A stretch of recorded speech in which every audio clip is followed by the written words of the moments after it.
इस बार पौष माह की पुत्रदा एकादशी के दिन बन रहे हैं 5 महादुर्लभ योग। ये योग कौन कौन से हैं, आइए जानते हैं। एक है सर्वाधि सिद्धि योग, दूसरा ब्रह्म योग, तीसरा शुक्ल योग, चौथा अमृत सिद्धि योग और 5वां है त्रिग्रही योग। इस दिन बुध, मंगल और शुक्र धनु राशि में विराजमान रहेंगे, इससे त्रिग्रही योग बनेगा।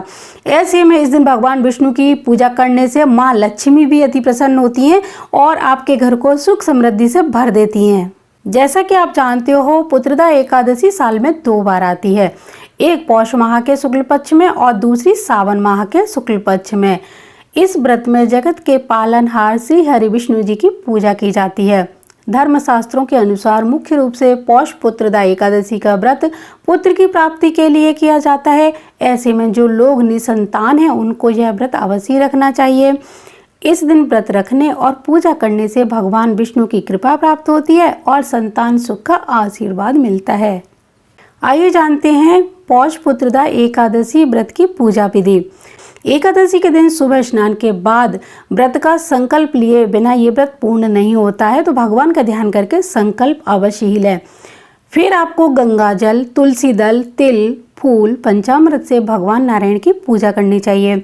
इसके बाद संध्या काल में दीप दान जरूर करें और फलाहार आप ग्रहण कर सकते हैं। इस दिन तुलसी को ना तो आप तोड़ेंगे, ना ही तुलसी में जल दिया जाता है, तो आपको तुलसी का भी पूजन करना है, लेकिन मानसिक रूप से।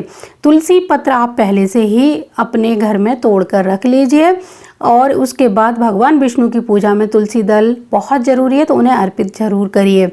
व्रत के अगले दिन द्वादशी के दिन आपको व्रत का पारण करना है। तो आइए जानते हैं पौष पुत्रदा एकादशी के कुछ उपाय।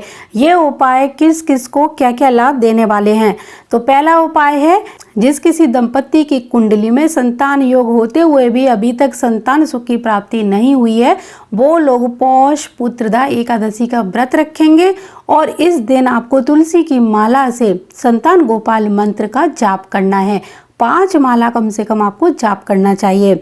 संतान प्राप्ति के लिए ये बहुत ही हितकारी, लाभकारी और सर्वोत्तम उपाय बताया गया है। तो पति पत्नी दोनों को ये व्रत पूरी श्रद्धा भक्ति से रखना है, रात्रि जागरण करना है और जो संतान गोपाल मंत्र है उसका निरंतर जाप करना है। इसका जो दूसरा उपाय है वो ये है कि पुत्रदा एकादशी के दिन विष्णु सहस्त्र नाम का पाठ करने से घर में मौजूद नकारात्मक ऊर्जा का नाश होता है और परिवार में खुशहाली आती है। तो आप इस दिन विष्णु सहस्त्र नाम का पाठ करने के बाद पूरे घर में गंगा जल का छिड़काव करेंगे।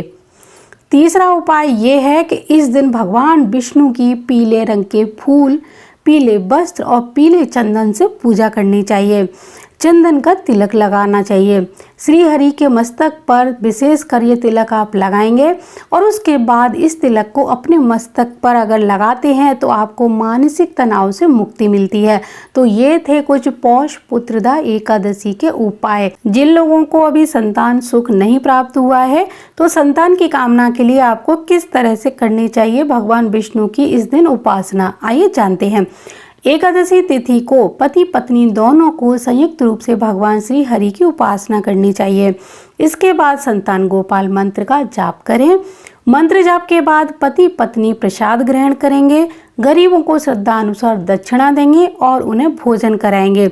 अगर आप ये व्रत पूरी श्रद्धा भक्ति से करते हैं और इस तरह से भगवान विष्णु का पूजन करते हैं, तो यकीन मानिए आपके कुंडली में जो बहुत कमजोर योग है संतान का, वो प्रबल होना शुरू हो जाएगा और भगवान श्री हरि की कृपा से आपको बहुत ही सुंदर, गुणी और दीर्घायु संतान की प्राप्ति होगी। आइए जानते हैं पौष माह की पुत्रदा एकादशी व्रत की कथा के बारे में। प्राचीन समय में भद्रावती नगरी में सुकेतुमान नाम का एक राजा राज्य करता था। उसकी पत्नी का नाम शैब्या था। सारी सुख सुविधाओं होने के बावजूद भी राजा संतुष्ट नहीं था, क्योंकि उसके कोई संतान नहीं थी।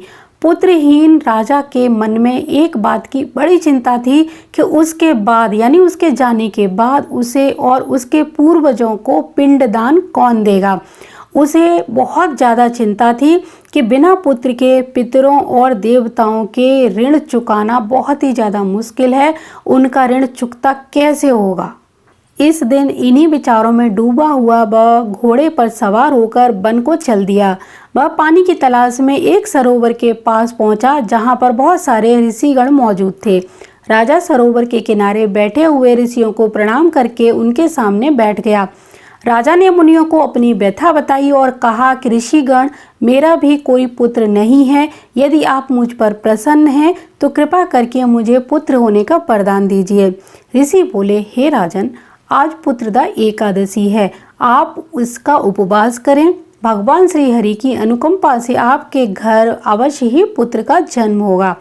राजा ने मुनि के वचनों के अनुसार उस दिन उपवास किया और द्वादशी को व्रत का पारण किया। भगवान श्री हरि की कृपा से कुछ दिनों बाद ही रानी ने गर्भ धारण किया और 9 माह के पश्चात उसने अत्यंत सुंदर, वीर, धनवान और यशस्वी बालक को यानी पुत्र को जन्म दिया। तभी से पौष माह की पुत्रदा एकादशी का व्रत संतान प्राप्ति के लिए किया जाने लगा है, क्योंकि ये एकादशी का दिन था। उसी दिन के व्रत के प्रभाव के कारण राजा को संतान की प्राप्ति हुई।